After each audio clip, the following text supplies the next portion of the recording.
I'm fighting the scariest man in the division. Everyone in the world thinks the guy's the boogeyman in the division.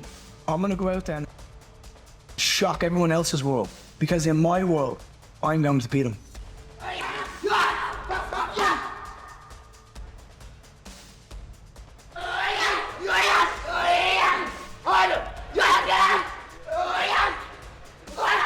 What is the ultimate goal in a fighter? It's okay? Yeah? Is to leave behind a legacy where it is inarguable that I am one of the greatest of all time. That the body of work, the performances I've done and the names that I've fought and the way I've gone out and beat people. This is being spar. It's get ready. It's get the best looks you can from the sparring partners you've pulled in. Go out there, beat them up, get beaten up, learn, get better the next day, get better the day after, and eliminate all of those little minor shot selections that don't work and minimize it into the perfect game plan. Fresh footage out of Ian Garry's camp is grabbing serious attention ahead of his clash with Islam Makhachev, focusing on grappling and wrestling. It's proven that fighting a tall guy is not easy. Nice, Ian.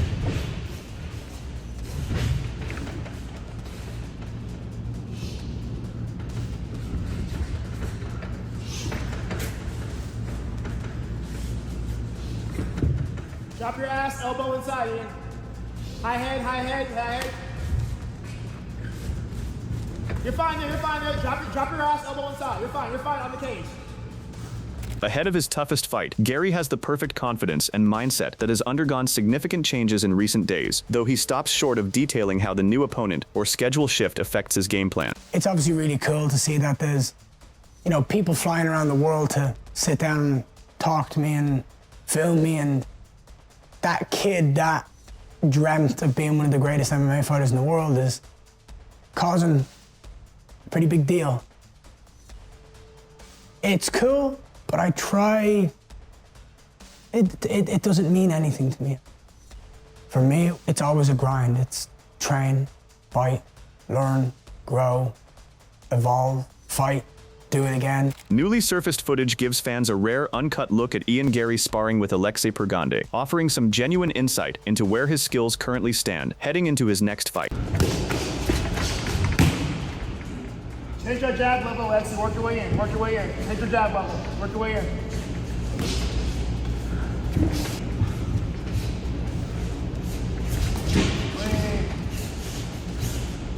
Head movement, Alexei, head movement, head movement, head movement. Work our way in, work our way in.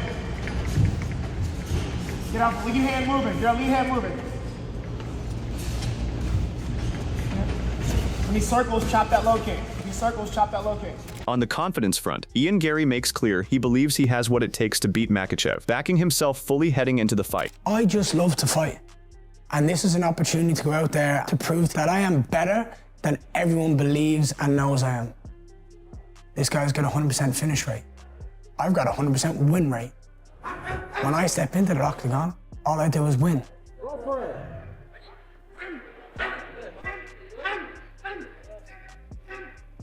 Weighing in on the challenge ahead, Khabib doesn't downplay what Garry presents, pointing out that he moves constantly and strikes from long range, something Makhachev's camp hasn't really dealt with, given they've never faced an opponent standing over 6'3". He acknowledges it'll take real work to close that distance, grab hold of Garry, and get him to the ground, and it's a tough matchup. Много бегает, вот сдалека, с дистанции бьет. Такого высокого соперника у нас не было.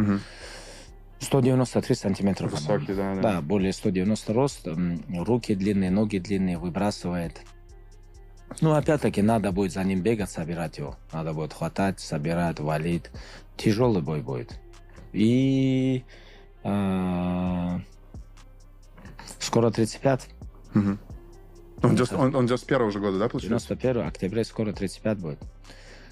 Все вместе, стилистический возраст, это все, я считаю, что будет тяжело бой. Weighing in with his own final call, MMA guru acknowledges that Islam Makhachev remains the favorite and appears to be on a genuine GOAT trajectory, giving full credit to just how dominant his resume has become. Still, he lands on Ian Garry as his pick for the upset, going against the grain of where most of the consensus currently sits, and showing genuine conviction in Garry's chances, despite being the clear underdog on paper. Strickland pulled it off against Chimaev. Gaethje just pulled off the impossible against Ilia Topuria. And you're telling me that I shouldn't pick Ian Machado Garry to defeat Islam Makhachev in the main event and school him over 5 rounds? Come on!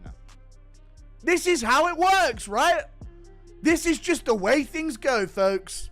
I don't make the rules of MMA. I really don't. But there's an underdog there. And his name's Ian Machado Garry. And he should lose. And Islam Makhachev's on this GOAT horizon. And man, if he wins this one, we may have to have some uncomfortable conversations about the GOAT list. We've heard it all before. He's in a caucus. He can't be beaten. Even though this one's been beaten before. I've seen this guy flatline KO'd. Okay? And I'm not supposed to pick Ian Machado Garry here. I'm picking Ian Garry! Continuing that analysis, MMA Guru suggests Gary's range, athleticism, and the current wave of underdog wins happening across the UFC all combine to make him a genuinely dangerous challenger heading into this fight, more so than his record or ranking might suggest on paper. He points to that broader trend as more than just a coincidence, arguing it reflects a real shift in how competitive the sport has become at the highest level, one where even heavy favorites are proving increasingly vulnerable against the right style matchup. I'm going to go with Ian Garry, dude. I think he's going to be too elusive on the feet. I don't think Makhachev's going to be able to kick at range against him and do that effectively. And I think it's big danger for Makhachev on the feet, man. At range? Listen, against JDM's the same size as Makhachev. Maybe a slight bit taller than him. But they're about the same frame, same size. Makhachev went to the legs of JDM. You know, knowing that he was going to have that stance. And we've seen that, you know, JDM's low kick defense isn't what it's all cracked up to be. So that was kind of like a, you know, in hindsight now we know. When it comes to Makhachev against JDM. And he had been taken down by Gilbert Burns, but he had a broken arm. But, you know, all good. We don't see Ian Garry spending too much time on bottom position. And if he does, he survives and he makes the adjustments. Furthermore, he argues Gary's in and out movement and heavy low kicks could give Makhachev real trouble, pointing out that Gary's win over Song hasn't fully shown what he's truly capable of striking-wise. Within the clip itself, Garry pushes back on Makhachev's list of preferred opponents, arguing Makhachev only wants to fight names with weaker recent resumes while avoiding him specifically, though Guru concedes that part of Gary's claim about Makhachev seeking different opponents does check out. Ian Garry made this response video. And by the end of this 23 seconds of excruciating viewing experience, Islam said he'd rather fight Morales because he's undefeated. Of course he would. Of course he'd rather fight Morales. Because Morales hasn't beaten anyone in the sport. He said he'd rather fight Kamaru Usman. Kamaru Usman has won 2 fights in the last 10 he's had. He said he'd rather fight Pratchett, a man who I beat. He'd rather fight anybody except me. Now, facts, okay? That is true. Makhachev did want different opponents. Weighing in on Makhachev's standing in the sport, Michael Bisping describes him as the current pound-for-pound king and reigning welterweight champion, pointing to a genuinely incredible resume that includes statement wins over Dustin Poirier, Alexander Volkanovski, and Charles Oliveira. He frames that combination of dominance across multiple elite opponents as proof that Makhachev belongs firmly at the top of any pound-for-pound conversation, regardless of who else enters the discussion. The career of Islam is ridiculous. When you look at the last few fights that he had, the people on his resume, it's insane. Jack Della Maddalena, Renato Moicano, granted on a day's notice, and he made it look easy, got it done in just 4 minutes. Before that, Dustin Poirier submitted him. Alexander Volkanovski, 2 times in a row. Charles Oliveira, Bobby Green, Dan Hooker, Thiago Moises. When Thiago Moises was the real deal, when he was a contender, when he was coming up and he was very, very hungry. So as I say, he's on a run. The record of Islam Makhachev is 28 wins and 1 loss with 18 stoppages. And of course, if he can get a hold of Ian Garry and take him down, yeah, it's probably going to be easy. Turning to the challenger, Bisping describes Ian Garry as a confident contender with a good record known for his speed and disciplined distance management. While he acknowledges Makhachev remains the heavy favorite, he argues Gary's striking ability and stick and move style could make this a far tougher fight than many people currently expect. Ian will struggle to get back to his feet, and I don't think he can match Islam in terms of jiu-jitsu or submission grappling, okay? But it's the style that Ian Garry has. It is the length and the reach that he has, and it is his ability to silence out the crowd and not give a damn if you people are booing. If everyone in the arena is throwing their popcorn and the drinks and going, boo, this is garbage, because all Ian Garry is doing is dancing around, popping the jab, throwing the right hand, using push kicks to keep Islam away, he won't care, because on paper, or according to the judges, he's winning the fight. And his job is to win the fight and become the welterweight champion of the world. Breaking down the potential matchup, Carlos Prates offers his own technical read on Garry versus Makhachev, acknowledging it's a genuinely difficult fight on paper, but maintaining that Garry has the technical tools to compete. He specifically highlights the importance of anti-grappling and the ability to get back to his feet quickly as key factors that could determine how competitive the fight actually becomes. Where do you see Islam potentially winning this fight? By points, like trying takedowns. I don't know. I don't believe this, but I don't think he's gonna do like he did with JDM, you know, like put on the ground and stay on top all the time. I think some points of the life Ian can get up, you know, and then he needs to take down again and things like that. But I think the fight's going this way. I think Islam is really hard to beat him by points. You need to knock him out. Analyzing his own prediction, Carlos Prates makes clear he believes Garry has a genuinely good chance of winning this fight, expressing real confidence in his technical tools, despite how difficult the matchup looks on paper. He frames that belief as more than just a courtesy nod to a fellow contender, suggesting he's seen enough in Garry's game to think an upset is a realistic outcome, rather than just wishful thinking. Of course, he's an underdog against Makhachev, but I truly believe he have a really good skills to beat Makhachev, you know. Of course, it's gonna be hard. It's gonna be a hard fight. I think if he would the guy like knock people out a little bit more, he hurt a little bit more, would be like less hard to beat Makhachev, you know. He do a lot of points. He don't hurt people. He not. But I think he have a chance, really good chance, like real chance, you know. Now, Carlos agrees with Kamaru Usman that Garry beat him and Bilal Muhammad by decision. But the conversation quickly shifts to how Garry actually earned his title shot, with both speakers agreeing he took short-notice fights against tougher opponents, including Carlos himself, when he was ranked well below them, essentially doing the promotion a favor by saving fight cards. If you look at the stats, you look at the paper, I'm not sold that he's the next guy. But of course, yes, he did the company a favor. Okay, I'm going to take a short notice versus Carlos Prates to save a card. I'm going to take another short notice versus Shavkat to save that fight on that card. This is a decision. This is the reasons that the company's like, okay, you know what? You took those short notice for us. Okay, if you win those, we'll give you a shot. And that's what they are. Because if you look at the stats, I'm not sold. Yeah, you're three knockouts in a row, haven't gone to the bell. I think you haven't even left the third round in those three knockouts. Finish Jeff Neal, finish Leon Edwards, finish JDM. JDM, the way he was looking, finished him. Strikes. Looking at one of the biggest storylines on their docket, Sean Brady and his co-host preview the newly announced matchup between Islam Makhachev and Ian Garry set for Philadelphia, breaking down what each man brings into the fight. Both hosts ultimately land on Makhachev as their pick heading in, citing his overall dominance and championship pedigree as the deciding factors in their prediction. Ian's going to get smoked by Islam. I think it's easy like that. Yes, I do. And luckily, Ilya lost, so they're not going to try to make that super fight, because if Ilya would have won, Islam would win. The division would be held up even longer than it's already been and going to be.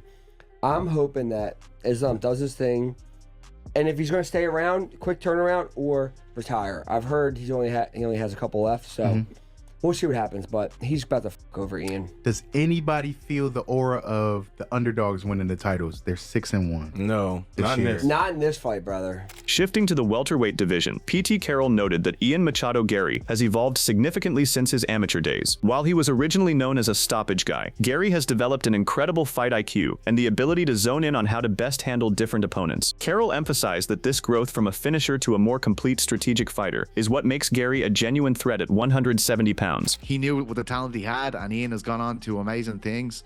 Hey, he's changed a lot as a fighter, I think, in terms of how he fights. He was probably more of a stoppage guy in those early days, but his IQ is unbelievable. I think he has an incredible mind. I think he really zones in on how to fight different opponents and finds a way to do that. So it's going to be very interesting, given the odds stacked against him, fighting the pound-for-pound best fighter in the world, Islam Makhachev. Adding to the challenge ahead, the panel acknowledged the immense difficulty of facing the pound-for-pound best fighter in the world, Islam Makhachev. While Islam is the clear favorite, they agreed that Garry has a legitimate chance, especially if he maintains his distance and utilizes his long-range striking. The key, they noted, will be keeping the fight standing and avoiding Makhachev's elite grappling, which has neutralized every opponent he's faced. Look at that. So they're saying who's going to be holding the belt by the end of this year, December 31st, 2026. 77% have it in favor of Islam, the champ, 20% for Carlos, 19% for Ian. So it seems as though not a lot of faith in Ian right now. Can I tell you what is probably most surprising about this?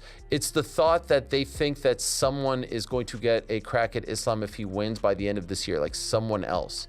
I mean, if history is any indication, it's usually one a year for Islam. Like, you think he's fighting August 15th and coming back by the end of the year? I mean, I guess if it's a really quick fight, but... It's not going to be a quick fight, I don't think. It's not going to be. Do you fancy his chances, PT?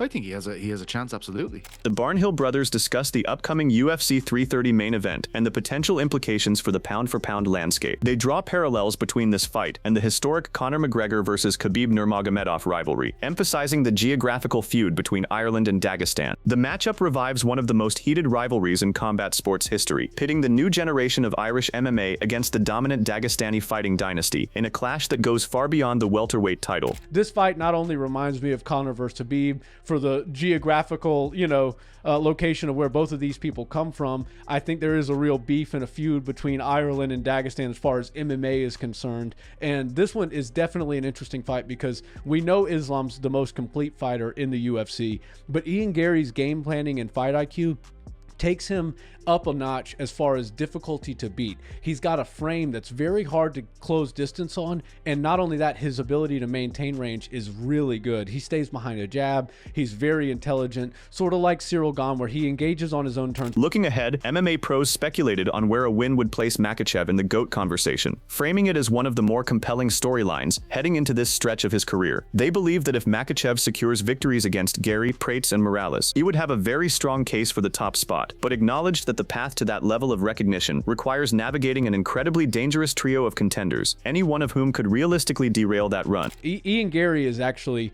probably the toughest opponent for Islam Makhachev at 170 right now, but I think Michael Morales versus Carlos Prates could wind up bringing us the next toughest opponent for sure if those two get put on the 330 card, and I really hope they do. Islam Makhachev can absolutely become the GOAT of the sport with 3 wins at welterweight. If he can beat Ian after the Jack Della Maddalena one, of course.